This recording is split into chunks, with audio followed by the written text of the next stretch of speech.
I'm really following the voice of God, right? So he says to me, I've put you on platforms to lead in corporate settings for the masses. Yeah. He told me this time, I want you to be their personal worship leader. Wow. And and I'm gonna go back to 2021, 2020. My husband and I, we were trying to have a baby. We were ready.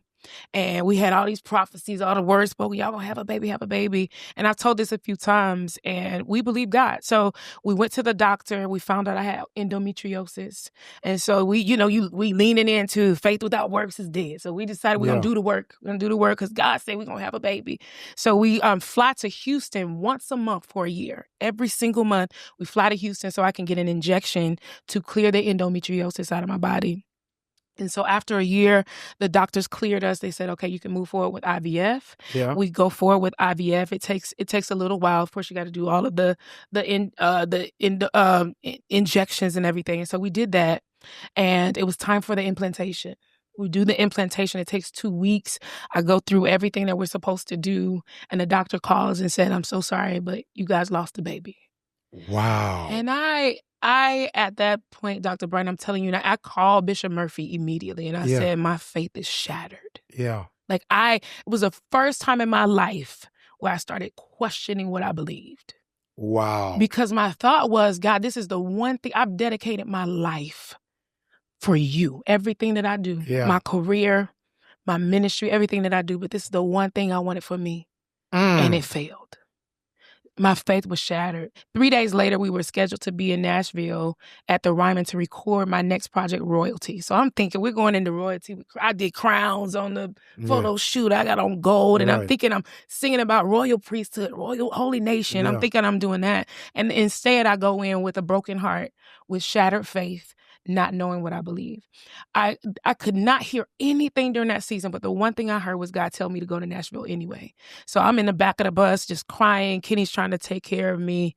And I get there, I said, okay, I'm gonna go to Nashville, but I'm not going to rehearsal. So whatever we record, y'all gonna get what you get, because I don't even know why I'm here. I don't believe this right now. Wow. And so I go to one of the rehearsals I ended up going, and there was a song on that album called You're Gonna Get the Glory Out of This. And they were singing it when I walked in. Our team had no clue what we were dealing with. And immediately they felt my spirit. So they stopped everything, started praying over us. And it gave me the strength that I needed to do that album, to do that project. That project didn't sell as much as the others, and it didn't stream as much. But anytime people come to me and testify about when I was going through depression, I was listening to your album, Royalty. And it's the one album they always reference. Yeah. When I was having fear and anxiety and I was in a dark place, I put on this song on your album, Royalty. I hear that all over the world. Not Grace, not Heart, Passion, Pursuit. Yes. They talk about royalty. I had to go through that season for people who needed that ministry for that moment in their lives. But during that time, about 3 months after that recording, I made a decision that I got to find my relationship with God again. Mm-hmm. If I'm going to walk out purpose, then I got to believe in what I'm singing about. Yeah. And I got to do that by knowing him over it. I got to get to know him again. Yeah. So I started looking for songs that spoke directly to my season, or even podcasts or sermons or messages. And I honestly don't know if it was just me. I couldn't find anything that I didn't feel like I was like being gaslit. Like, you're going to be all right. It's going to be. Right. And I kept thinking, I'm still going to be crying tomorrow. Yeah. My heart is still going to be broken tomorrow. Yeah. Where is the ministry that speaks truth about where I am right now? I want to worship with honesty about where I am, and I think God can handle that, and I couldn't find it. So going into this project, I told all the writers, we had some of the greatest writers there, Naomi Rain, Travis Green, Dante Bowe, Chandler, all of us in a room for a week. And I tell them all of these stories about my life, from the grief with my father to losing the baby to being on mountaintops. I said, I want us to write songs where people can put this on in their car. A woman is dropping her kids off and she got to wear a mask until the kids get out for school. Yeah. But as soon as they get out, she starts crying because she really doesn't know how they going to eat tonight. Yeah. I want this album to speak to her. Yeah. I want these lyrics to be so honest that she feels like I am literally in that car with her. Mm. And that's what this album is about. It is saying the quiet thing out loud. Bishop Noel Jones said to me years ago, some stuff you go through is not for you. God makes you go through something just so you'll have something to preach about.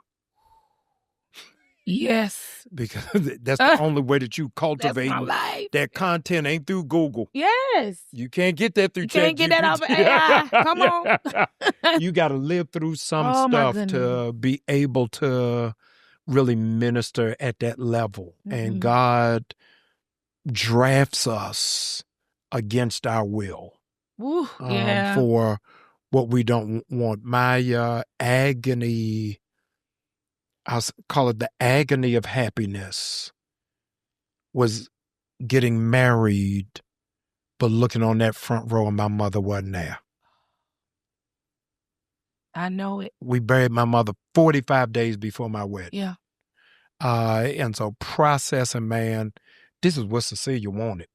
This is what she was living for, and you ain't here. Right. Tama's my sister name. I was like, Tam, get out my mama chair. That's mama's chair.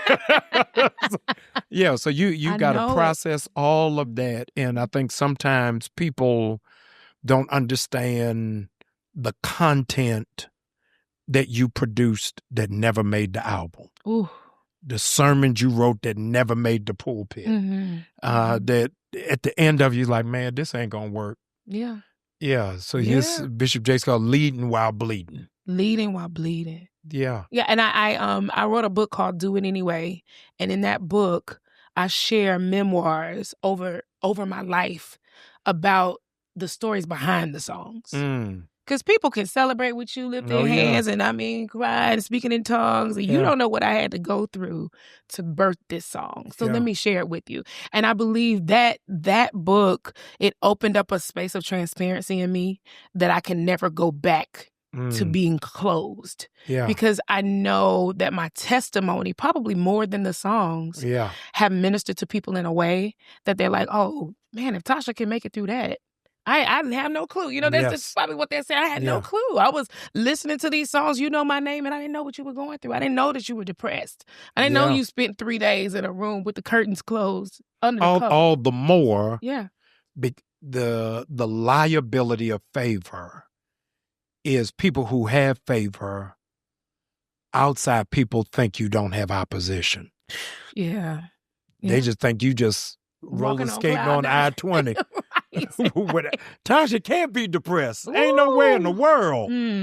But the reality is, I contend the evidence of your anointing is every 8 weeks you hit a wall. Something got to happen to stun you so you know it ain't you. Yeah. Yes. That I got to be codependent or otherwise I become self-reliant. Yep. And I'll miss it.